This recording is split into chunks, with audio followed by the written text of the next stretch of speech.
내 점수는 몇 점인가요? 컷오프는 몇 점인가요? 나는 영주권을 신청할 수 있나요? 사실 그거에 집착하기에 앞서 영주권이 전반적으로 어떻게 이루어져 있고, 그리고 영주권이 어떻게 작동하는지. 네, 일단 영주권은 큰 개념으로 봤을 때 이렇게 세 가지로 나눠질 수가 있습니다. 아주 크게 본다면 영주권은 연방정부에서 주는 영주권이 있고요, 연방정부를 통해서 받을 수 있는 영주권이 있고, 주정부를 통해서 받을 수 있는 영주권이 있습니다. 연방정부는 캐나다의 모든 주를 다 관리를 하는 큰 정부라고 보시면 돼요. 그러니까 캐나다는 BC주도 있고 온타리오주도 있고 뭐 SK주도 있잖아요. 이렇게 각각의 주정부가 있고 그 전체 각각의 주를 관리하는 연방정부. 그래서 사실 영주권은 연방정부에서만 영주권을 줄 수가 있어요. 그래서 주정부를 통해서 내가 영주권을 신청했다라고 하는 의미는 주정부를 통해서 노미네이션을 받고 지명을 받았다고 보시면 돼요.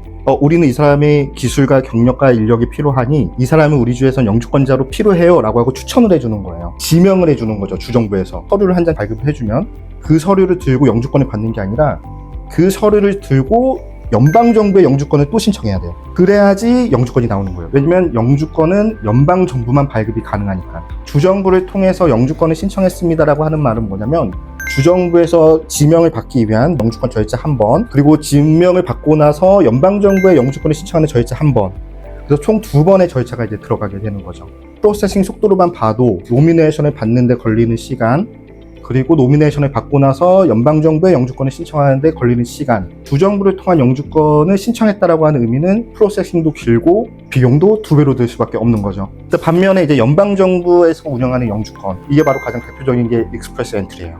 그래서 주정부에 비해서 훨씬 빠르게 영주권으로 진입할 수 있기 때문에 이제 익스프레스 엔트리라고 부르는 거죠. 이 연방정부에서 하는 익스프레스 엔트리 같은 경우에는 주정부 노미네이션 과정을 건너뛰기 때문에 훨씬 더 빠르게 영주권 진행이 되는 거죠. 왜냐면 연방권만 신청해주면 되니까. 그래서 사람들이 익스프레스 엔트리를 되게 선호를 하는 거죠. 그리고 이제 연방정부에서 운영하는 이제 특별 프로그램 같은 게 있습니다. AIP 같은 경우는 노바스코샤, 뉴브런스윅 이런 아틀란틱 지역의 4개 섬에서 일했을 때 연방에 1년 이상 경력을 쌓으면 연방으로 바로 영주권을 신청할 수 있는 프로그램. 그리고 RCIP 같은 경우에는 이제 루럴 커뮤니티라고 해서 인구가 10만 이하인 도시에서 1년 이상 경력을 쌓았을 때 연방으로 바로 영주권을 신청할 수 있는 프로그램. 패밀리 스폰서십 같은 경우는 2가지로 나눠줄 수가 있어요. 하나는 이제 사실혼, 커먼인 로우 관계가 있고, 두 번째는 이제 배우자 초청이 있어요. 배우자 초청은 혼인 관계를 반드시 해야지만 배우자 초청이 가능한 거고, 사실혼 관계 같은 경우는 두 분이서 1년 동안 같이 동거를 했다라는 걸 증명하면 사실혼 관계로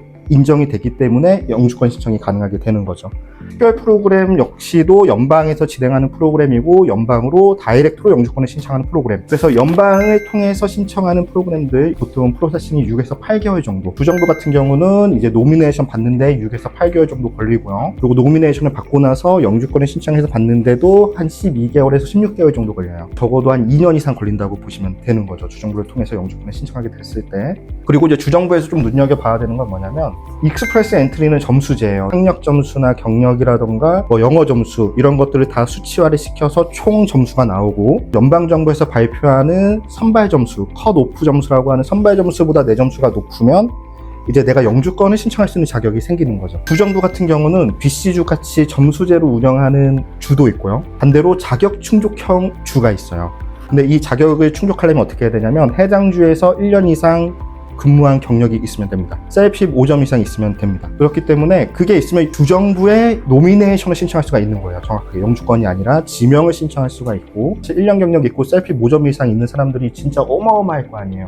그러면 그 중에서 이제 주에서 노미네이션을 선발을 해서 랜덤으로 뽑아서 주던가, 아니면 자기네들만의 기준으로 줄 텐데, 만약에 내가 이번 연도에 뽑히지 않는다? 그럼 1년을 또 기다려야 돼요. 뽑히기 위해서 할 수 있는 노력은 전혀 없어요. 내가 영어 점수를 7점을 맞아도 8점을 맞아도 5점 맞은 애랑 똑같이 신청하는 건 똑같기 때문에 여러분들이 상황들을 많이 보고 결정을 하셔야죠. 저희가 이제 영주권을 신청할 때 좀 알아야 되는 게 티어 코드라는 게 있습니다. 직업 분류 코드라고 보시면 돼요. 캐나다는 이제 모든 직업을 다 이렇게 숫자 5가지 숫자로 이렇게 표현을 하고 있습니다. 이 분류된 넘버로 영주권을 다 신청하고 그 포지션이 어떤 업무를 하는지, 그리고 그 포지션이 웨이지를 얼마를 받아야 되는지 이런 것들이 다 정리가 다 되어 있어요. 티어 코드는 총 이렇게 5가지, 6가지로 구분이 되어 있습니다. 총 티어 3까지가 숙련직으로 분류가 돼요. 티어 4, 5는 비숙련직입니다. 각 주별로 프로그램이 다 달라요. 필드워커 프로그램 같은 경우는 보통 티어 3 이상이 할 수 있는 프로그램, 숙련직만 지원할 수 있는 스트림인 거예요. BC주에서 운영되는. 그리고 이제 엔트리 레벨 같은 경우는 티어 4, 5. 그러니까 비숙련직만 지원할 수 있는 프로그램인 거죠. 네, 그리고 이제 헬스 얼서리티 시스템 같은 경우는 정부에 속해져 있는 기관에서 일하시는 분들. 그리고 EEBC는 EE와 연동시켜서 BCPMP를 신청할 수 있는데, 이거는 제가 이따가 한번 다시 설명을 드릴게요. 옛날에는 알버타 SK주로 많이 갔어요. 알버타가 자격 충족형을 운영했을 때에는 알버타, SK 모두 다 1년 경력만 있으면 영주권 신청이 가능했던 지역입니다. 최근에 2024년 초반 때 영주권이 조금 어려워지기 시작하면서 대부분의 사람들이 알버타로 다 이주했어요. 근데 2025년부터 점수제로 바뀌고 나서 선발이 안 되고 있어요. SK주도 마찬가지. SK주는 지금도 자격 충족형으로 운영이 되고 있지만 2024년 말부터 이제 호텔이나 서비스 직군이 너무 많다라고 해서 그쪽에서 일하시는 분들은 신청을 안 받아주고 있는 상황. 2026년에는 어떻게 변할지 모르겠습니다. 그리고 이제 많은 사람들이 관심이 있는 게 이제 노바스코샤죠. 노바스코샤 PMP는 정말 쉬워요. 대신에 이제 동쪽 끝에 있다고 하는 그런 단점이 있고, 날씨는 밴쿠버하고 비슷합니다. 네, 거기도 해안 도시이기 때문에 비슷하고, 대신에 차가 없으면 다닐 수가 없고요. 최저 시급은 전국에서 제일 낮은 지역이에요. 두 가지 방법이 있겠죠. 노바스코샤 주정부를 통해서 영주권을 신청하는 방법, ARP라는 프로그램을 통해서 영주권을 신청하는 방법. 이렇게 두 가지 방법이 있는 겁니다. 그런데 이제 ARP 장점은 뭐냐면 캐나다 경력만 인정해주지 않고요. 여러분들의 한국 경력도 인정을 해줘요. 여러분들이 한국에서 일했던 1년 경력이 있다면 사실상 노바스코샤 와갖고 고용주만 잘 만나면 일 시작하고 다음 날에도 영주권이 신청이 가능한 거죠. 규정대로만 한다면. 근데 어떤 고용주가 본지 이틀 만에 영주권을 지원해주겠어요. 적어도 수습기간 3에서 6개월은 돌려보고 영주권 지원 여부를 결정을 하겠지만, 어쨌든 고용주가 하루 해줄게 라고 하면은 하루만이라도 영주권을 신청할 수가 있습니다. 잡오퍼가 있다면. 그리고 반면에 이제 노바스코샤 PMP도 자격 충족제예요. 그래서 해당 주에서 1년 이상 경력만 쌓으시고 영어 점수 5점이 있으시면 영주권 신청이 가능하고요. BCPMP든 EE든 영주권을 신청할 때 반드시 필요한 게 영어 점수입니다. 영어 점수 없이는 신청조차도 안 돼요. 영어 점수는 유효기간이 2년입니다. 2년이 지나면 다시 보셔야 돼요. 그리고 두 번째는 캐나다 이민국의 웨스 결과서를 보내는 겁니다. 유효기간이 5년이에요. 그래서 한번 받아놓으시면 충분히 기간이 되시는 거고, 영주권을 신청하기 위해서는 무조건 CIP 5점 이상의 영어 점수가 필요하기 때문에 이거 두 개는 있어야지만 영주권 신청이 가능합니다. 지난 학력은 대졸이고 경력은 2년이고 점수화가 되고, 그 점수가 선발 점수보다 높으면은 이제 인비테이션이 나오고, 그래서 인비를 받고 나서 60일 이내에 내가 작성했던 내 학력과 경력과 이런 것들을 서류로 제출을 하면 이제 영주권이 나오는 거죠. BCPMP랑 좀 비교했을 때 EE는 이 두 가지만 한다고 보시면 되는 거죠.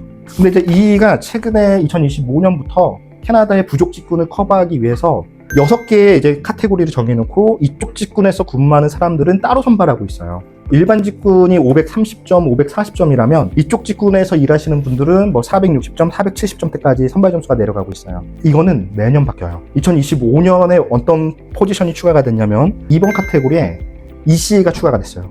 유아교사. 두 번째로 포함된 게 이제 요리사예요. 아무 직군에 선정하는 게 아니라 캐나다의 그 현재 상황에 맞춰서, 그러니까 2026년에는 월드컵도 열리고 국제적인 행사가 많은데 쿡이 부족한다고 느낀 거죠. 쿡을 넣어버리게 된 거죠. 제가 드리고 싶은 말씀 뭐냐면은, 그러니까 이게 딱 정해지면은 안 바뀌는 게 아니에요. EE는 가장 큰 단점 딱 그거죠. 나의 점수가 들어간다는 거. 그래서 30살이 넘어갈수록 마이너스 5점씩. EE가 쉽고 빠르고 해서 난 EE로 해야겠다, 이게 아니에요. 여러분들의 나이, 상황, 학력 이런 걸 봤을 때 이제 BCPMP가 적절할 수도 있고요. EE가 적절할 수도 있고요. 그리고 이거는 이제 PMP 플러스 E 연동 프로그램이라는 게 있어요. 주정부에서 노미네이션을 받으면 익스프레스 엔트리를 신청할 때 600점의 가산점이 있다라고 하는. 진짜요? 근데 이 PMP랑 E가 연동되는 스트림을 타기 위해서는 E를 신청할 수 있는 자격이 주어져야 돼요. 캐나다 내에서 1년 이상 경력이 있어야 되고, 그리고 셀피 5점 이상이 돼야 됩니다. 그래서 이 조건이 갖춰져 있는 사람이라면 PMP 플러스 E 연동 프로그램으로 신청이 가능한 거죠. 어떻게 보통 이게 작동을 하냐면, 우리가 처음에 이 등록할 때 BCPMP에서 물어봐요. 너 E 탈 거야? 안 탈 거야? 이렇게 물어봐요. 노미네이션을 받고 나서 E를 탈지 안 탈지를 결정하는 게 아니라 미리 결정을 해놓고 해야 돼요. 그래서 나는 E를 탈 거야 라고 내가 체크를 하고 들어간 내 계정 넘버를 적어줘야지만 영주권을 신청할 때 가산점 600점을 받고 E로 신청이 가능한 거고, 그냥 일반 영주권으로 신청을 하는 거예요. 일반 영주권으로 신청을 하든 E를 연동해서 신청을 하든 영주권이 나오는 건 똑같지만 기간의 차이가 있을 뿐인 거죠. 최근에 이제 2026년, 28년 이미그레이션 레벨 플랜이 이제 발표를 했고, 앞으로 2028년까지 어떻게 영주권 프로그램을 운영할지에 대해서 이제 발표를 했습니다. 물론 이게 이제 3년 동안 이어지진 않아요. 또 내년에 또 바뀔 수도 있어요. 그렇지만 현재 발표된 내용은 이렇게 되는 거죠. 임시체류자가 조정이 좀 됐습니다. 유학생이 49% 줄이는 걸로 통과됐고, 취업비자도 역시 37% 줄이는 거. 그래서 총 평균 임시체류자를 43% 줄이는 걸로 이렇게 이제 결정이 됐습니다. 근데 반면 영주권자를 유치하는 거는 계속 똑같이 유지되고 있습니다. 38만 명. 임시 체류자를 줄이고 영주권자를 늘리겠다. 이게 무슨 말이지 막 이렇게 생각할 수 있는데 새로운 유입생을 줄이겠다라는 거예요. 현지에서 일하고 캐나다 경제를 위해서 현재 이바지하고 있는 친구들을 영주권자로 전환시키겠다라는 얘기인 거죠.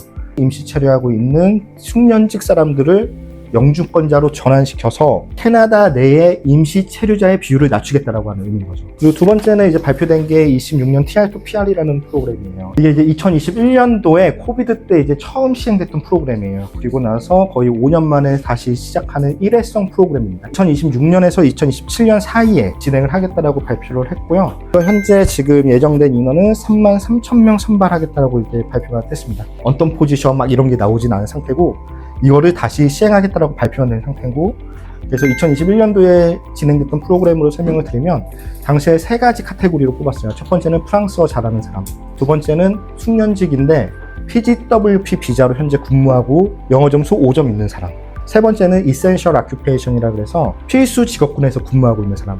이번에도 아마 비슷하게 나올 가능성이 되게 높아요. 프랑스어는 무조건 들어갈 가능성이 높고 숙련직 포지션인데 예측하기는 쉽지는 않아요.